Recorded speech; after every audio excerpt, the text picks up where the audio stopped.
నేను నా వ్యక్తిగత సమాచారాన్ని అజాగ్రత్తగా ఇతరులతో పంచుకోనని ఆన్లైన్లో తెలియని లింకులు నొక్కడం లేదా అనుమానాస్పద ఫోన్ కాల్స్ కు స్పందించనని ధృవీకరణ లేకుండా ఆన్లైన్లో ఎవరికి డబ్బు బదిలీ చేయనని సైబర్ స్మార్ట్ గా ఉండి సైబర్ అవగాహనను పంచి సైబర్ సురక్షిత తెలంగాణను నిర్మిస్తానని ప్రతిజ్ఞ చేస్తున్నాను. కలిసి పనిచేద్దాం. సైబర్ ఫ్రాడ్ కి ఫుల్ స్టాప్ పెడదాం.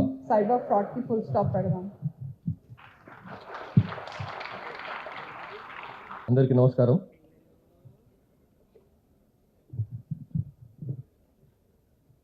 ఫ్రాడ్ కా ఫుల్ స్టాప్ క్యాంపెయిన్ కు శ్రీకారం చుట్టి దానికి ఈ క్యాంపెయిన్ వెనుక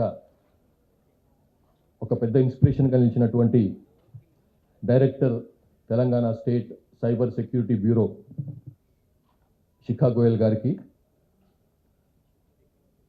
director eagle force Sandeep Shandilya గారికి,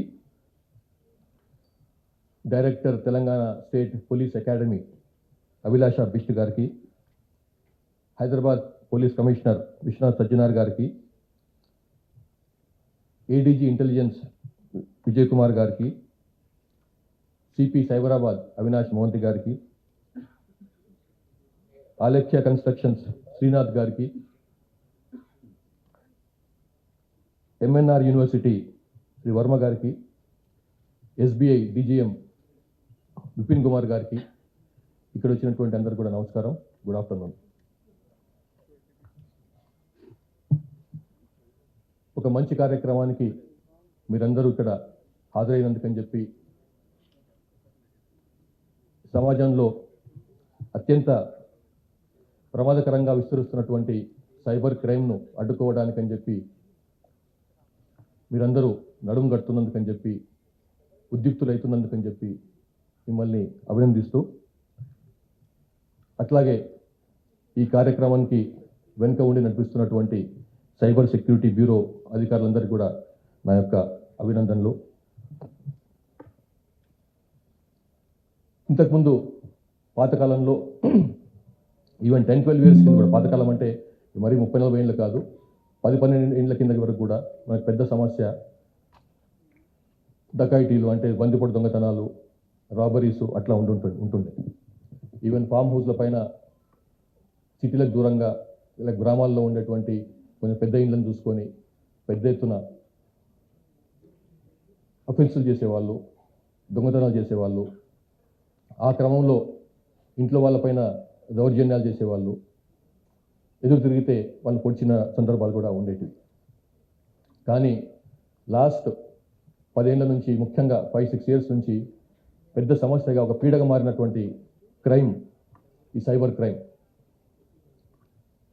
అతడు ఇంతకుముందులాగా దొంగతనం చేయాలంటే వచ్చి ఆ ఊరికి వచ్చేసి, ఆ ఊర్లో ఎవరికి ఇంట్లో బాగా, ఆ ఊర్లో ఎవరు ధనవంతులు ఉన్నారు, ఎవరి దగ్గర డబ్బులు ఉండొచ్చు, బంగారం ఎవరి దగ్గర ఉందని చెప్పి ముందే వచ్చేసి ఆ ఊర్లో తిరిగి అటువంటి ఇళ్ళని ఐడెంటిఫై చేసుకొని తర్వాత మళ్ళీ వాళ్ళ గ్యాంగ్ మెంబర్స్తో వచ్చి దొంగతనాలు కానీ బందిపోటు దొంగతనాలు కానీ చేసేవాళ్ళు.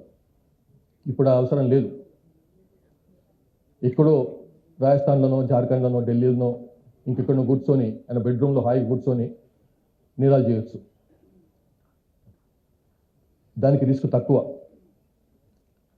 కావాల్సిందల్లా ఒక సెల్ ఫోను, మన దగ్గర సెల్ ఫోను, విక్టిమ్ దగ్గర సెల్ ఫోను, విక్టిమైజ్ చేస్తున్న వాళ్ళ దగ్గర సెల్ ఫోన్, విక్టిమ్ దగ్గర సెల్ ఫోన్ చాలు, అంతే. ఇంకా ఏం చేయనవసరం లేదు. ఇంట్లో కూర్చొని హాయిగా నేరం చేసుకోవచ్చు. లక్షల రూపాయలు హాయిగా అట్లా కొట్టేయచ్చు. సో ఆ పరిస్థితికి వచ్చినామన్నమాట. అది ఎంత వేగంగా విస్తరిస్తుంది అంటే మనం దాన్ని అర్థం చేసుకోలేని పరిస్థితిలో లోపలనే నేరం జరిగిపోతుంది. తనకు ఫోన్ కాల్ వచ్చి తనకు ఏదో అడుగుతున్నాడు, లేకపోతే దానిపై నొక్కమంటున్నాడు, ఆ లింక్ పై నొక్కమంటున్నాడు అని మనం అర్థం చేసుకునే లోపలనే ఏదో అనుకోని చాలా అజాగ్రత్తగానో లేకపోతే పరధ్యానంలోనో ఉండుకుంటూ దాన్ని నొక్కినాం అనుకోండి, అయిపోయింది. మన బ్యాంకు అది మనం రియలైజ్ అయ్యే లోపలనే బ్యాంక్ నుంచి ఖాళీ అయిపోతుంది అనమాట. సో ఇటువంటి చాలా అది అందరికీ వీళ్ళు వాళ్ళని కాకుండా డబ్బున్నవాడా డబ్బు లేనివాడా అని కాకుండా ప్రతి ఒక్కరు కూడా దానికి గురైపోతున్నారు. అందులో మన ఒక రకంగా చెప్పాలంటే మన ఉండేటువంటి గ్రీడినెస్ కూడా కొంత కారణం. వాడు ఎవడో వచ్చేసి ఏదో వానికి డబ్బులు వచ్చినాయి, వీని డబ్బులు వచ్చినాయి, మీరు కూడా చేయండి, మీకు కూడా వస్తాయి, ఇన్ని రోజుల్లో లక్షలు కలిసి సంపాదించుకోవచ్చు, నెల రోజుల్లో 10 లక్షలు వచ్చినాయి, మీకెందుకు రాకూడదు, ఇట్లా అట్లా అని చెప్పి ఒక గ్రీడినెస్తో మనం చెప్తే మనకు దాంట్లో ఆ మాయలో పడి ఆ మాటల మాయలో పడేసి మనం కూడా అందులో గురి కావటము, ఎప్పుడో కొన్ని ఏంట నుంచి మనం సంపాదించుకున్నటువంటి డబ్బులన్నీ కూడా పోవడం జరుగుతుందన్నమాట. ఇంతకుముందే డైరెక్టర్ గారు చెప్పిండ్రు 14 crores ఒక పెద్ద మనిషి కోల్పోయినాడు. నిన్న నా ఆఫీస్కి ఒక అమ్మాయి వచ్చింది, 30 years ఆఫ్ ఏజ్, ఒక సాఫ్ట్వేర్లో పనిచేస్తున్నది, నెలకు 1,20,000 ఒకటే ఇక్కడ పనిచేసుకుంటూ ఉంటున్నది. ఒక 4-5 months కింద ఆమెకు ఒక ఫ్రెండ్ అని పేరు మీద ఒక ఆయన ఫ్రెండ్షిప్ మొదలుపెట్టినాడు ఆమెతో. మొదలుపెట్టి మెల్లమెల్లగా అది తెలిసింది, 1,20,000 వస్తుంది, చాలా పెద్ద అమౌంట్ ఇది, ఎట్లయినా మనం మోసం చేయాలన్న ఉద్దేశంతో ఫ్రెండ్షిప్ మొదలుపెట్టేసుకొని తర్వాత మెల్లగా వాళ్ళ ఫ్యామిలీ వాళ్ళు కూడా పరిచయం చేసినాడు ఆమెని, చాలా బుద్ధివంతులాగా బిహేవ్ చేసినాడు. వాళ్ళు ఎంతవరకు వచ్చిందంటే పెళ్లి చేసుకుందాం అంతవరకు వచ్చింది, ఫ్రెండ్షిప్ డెవలప్ అయిపోయింది, పెళ్లి చేసుకుందాం, తనకు చాలా ప్రాపర్టీస్ ఉన్నాయి, తన అంత గొప్పవాడు, తనకు ఇంత అక్కడ ఆ ల్యాండ్స్ ఉన్నాయి, ఇక్కడ ఈ ల్యాండ్స్ ఉన్నాయని చెప్పి అమ్మాయిని మోసం చేసినాడు అనమాట.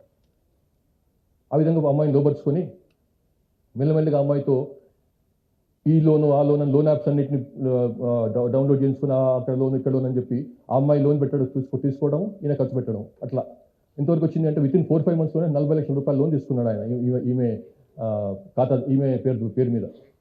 తర్వాత అర్థమైందంటే ఇప్పుడు ఫోన్ కూడా లేపడం లేదు, మరి ఏంటిది లోన్ తీసుకున్నా మరి పే చేయడం లేదు అని చెప్పి అడిగితే, ఉన్నసార్లు అడిగితే రేపు చేస్తాను వాపు చేస్తాను, మాకు బాబు అమ్ముతున్నాను, అట్లా ఇట్లా అని చెప్పి అక్కడికి ఎవరికి వచ్చిందంటే ఇప్పుడు ఆమె పాపం అన్ని రకాల జబ్బులకు బీపీ మొదలైంది, ఆమెకి షుగర్ వచ్చింది, ఇంకా వేరే జబ్బులు కూడా వచ్చేసినాయి. Hardly 30 years of age. అంటే ఏ రకంగా మోసం చేస్తారో మనం అర్థం చేసుకోవాలి. ఇదన్నీ లైవ్ ఎగ్జాంపుల్స్, ఇంతకుముందు కూడా మీరు చూసిండు ఆడియో కాల్స్ కూడా, అవన్నీ కూడా లైవ్ ఎగ్జాంపుల్స్, మనం డ్రామటైజ్ చేసింది కాదు, అది యాక్చువల్గా ఫోన్లన్నీ రికార్డ్ చేసి మీకు వినిపించినాయి అనమాట. చాలా అవి రోజు ఎన్నో వస్తున్నాయి, 100 కొద్ది వస్తున్నాయి అట్లా. సో మన ప్రవర్తన, మన జాగ్రత్త, మన జాగరూకత, మన కేర్ఫుల్నెస్ వీటి నుంచి మనం కాపాడుతుంది కానీ ఇంకోటి లేదు. అందుకోసం అని చెప్పి దీని నుంచి తొందరగా ఒక రకంగా చెప్పాలంటే లాస్ట్ 1 yearలో తెలంగాణ జన బ్రహ్మాండంగా పనిచేసింది. మొత్తం భారతదేశంలో ఇప్పుడే మేడం చెప్పారు మనకు అకౌంట్స్ ఎట్లా ఉన్నాయని ఫిగర్ చెప్పిండ్రు.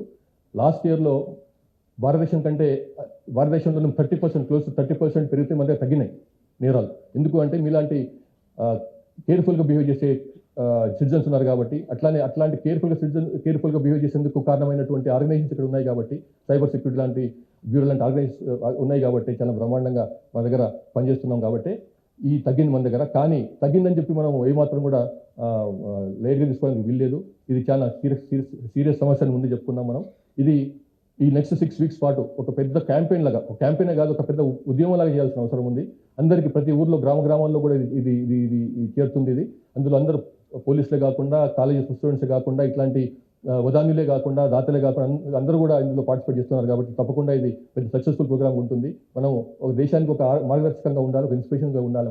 మనం ఏ రకంగా మనం కష్టపడి ఏ రకంగా కేవలం మన జాగ్రత్తనే మనం కాపాడుతుంది ఇందులో, ఇంకా వేరే ఇందులో మనం చేసేది ఏమి అంతకంటే మేము చేసేది లేదు. అయినా కానీ సైబర్ సెక్యూరిటీ బ్యూరో వాళ్ళు చాలా పెద్ద ఎత్తున ఇన్ఫాక్ట్ రెగ్యులర్గా వాళ్ళు సైబర్ పెట్రోలింగ్ కూడా చేస్తుంటారు. మన ఫీల్డ్లో మన బీట్ పెట్రోల్స్ కానిస్టేబుల్స్ వచ్చి పెట్రోల్ చేసినట్టుగానే వాళ్ళు సైబర్ పెట్రోలింగ్ కూడా చేస్తున్నారు. అంత జాగ్రత్త పడుతున్నారు మన కోసం అని చెప్పి, సమాజం కోసం అని చెప్పి. కాబట్టి దీన్ని పెద్ద ఎత్తున సక్సెస్ఫుల్ చేస్తారని చెప్పి, ఇందులో పెద్ద ఎత్తున భాగస్వాములు అవుతారని చెప్పి నాకు నమ్మకం ఉంది.